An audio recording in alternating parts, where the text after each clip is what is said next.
This is the very last week of the Easter season. We're very quickly approaching 40 days since the Feast of the Resurrection, and later this week we will be celebrating, therefore, the Feast of the Ascension.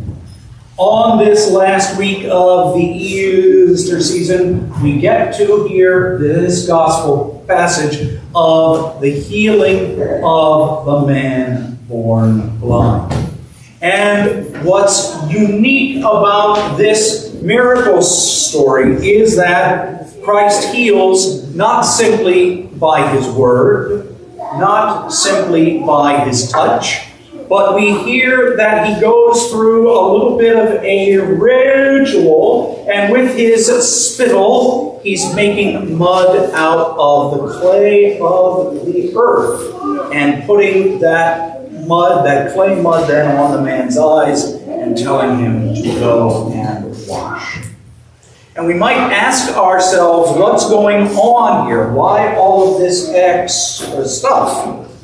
Well, what's going on here is an echo of the act of creation itself. When God takes clay from the earth and breathes life into it and creates mankind. Here's an echo that Christ is telling us he is, and he wants us to be a new creation. That this is starting the process of making all things new that culminated in his passion, death on the cross, and resurrection, and gets passed on to each and every one of us in the action of our sacramental washing in the baptismal font.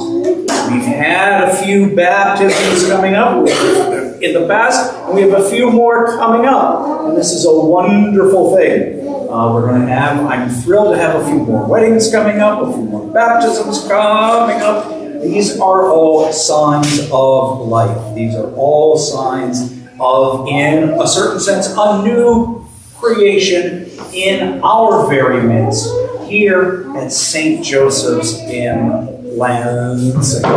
They're a sign of God working here in our midst, in our city, among our families and our friends, and we shouldn't simply overlook these things or treat them as lesser than they actually are.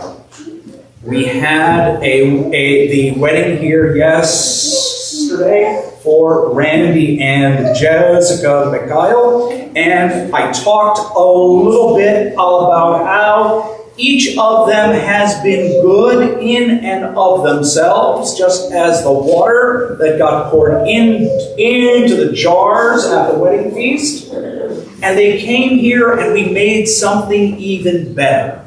We made them a married couple in the face of God, just as Christ took that water, which was good in and of itself, and he turns it into something even better. These are important acts. These are joyful, glorious, sacramental acts that take place in our very midst. They're a sign of Christ's life. They're a sign of Christ's resurrection. And for us, as we, for the last few times, get to ritually say, Christ is risen, thank you, we get to experience all of these saving acts in our very midst. To Jesus Christ be glory, both now and ever, and unto the ages of ages. Amen.